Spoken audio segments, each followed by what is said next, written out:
Hello and welcome to Fraser 365. Thank you for taking this 56-day journey through the letters of John. No other writer in Scripture highlights the qualities of God's light, love, and life the way John does. These short letters will guide us into a stronger and deeper fellowship with the God who loves to shine His light into our darkness.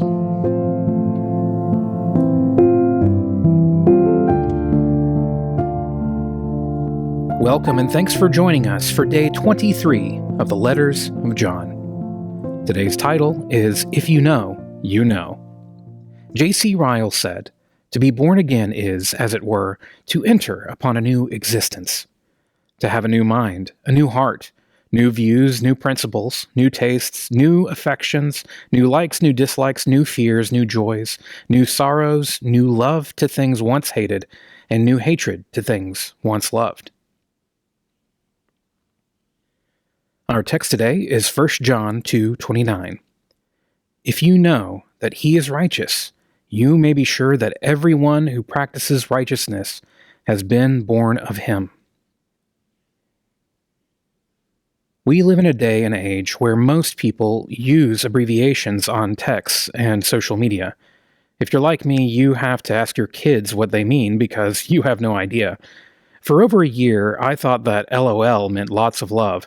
Imagine my embarrassment when I finally discovered that those letters are short for laughing out loud. I did laugh out loud when I finally understood what that meant. One that took me a long time to figure out was IYKYK, which stands for If You Know, You Know. This sentiment is one the Apostle John must have had in mind when he wrote 1 John 1:29. In the English translation, you might miss John's If You Know, You Know. The English Standard Version translates this first part of the verse as, "If you know that he is righteous, you may be sure that." However, John uses two different Greek words for knowledge in this verse. If you know, eidite, you know, gnoskete. The first know is an absolute and intuitive type of knowledge. This word means to be aware of the facts. The second know, translated to be sure of, is a word that means knowledge learned or gained by experience. John combined these two words for knowledge to describe how a person can know they are born again spiritually.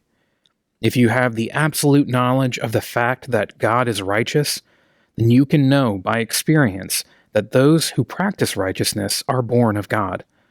One sure way to know that you are saved is because true righteousness can only be practiced by those who possess the righteous nature of their Father through a spiritual birth.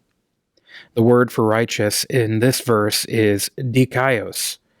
Dikaios is derived from the word that means right, judicial approval by God. This word is used in Scripture to describe what is right and just according to God's standard. John is in no way saying that good moral behavior is a sure way to know that you are saved.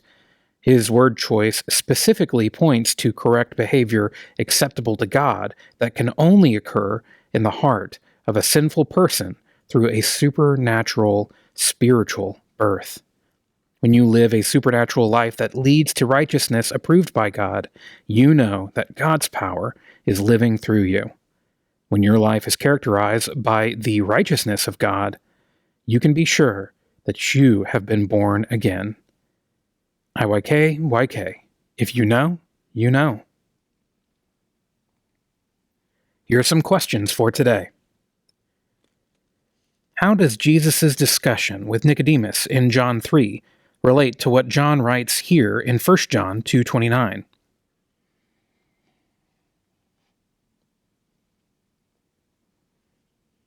Read the following quote by J.I. Packer.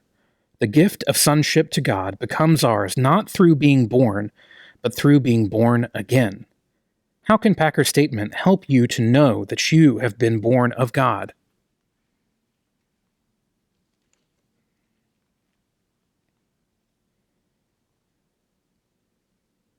How can you distinguish between good works done in human strength and the righteousness that only comes from God?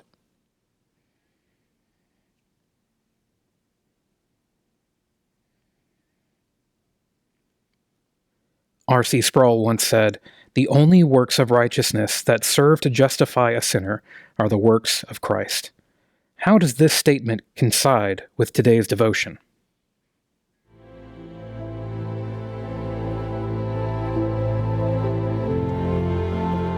Thanks again for joining us. Have a blessed day.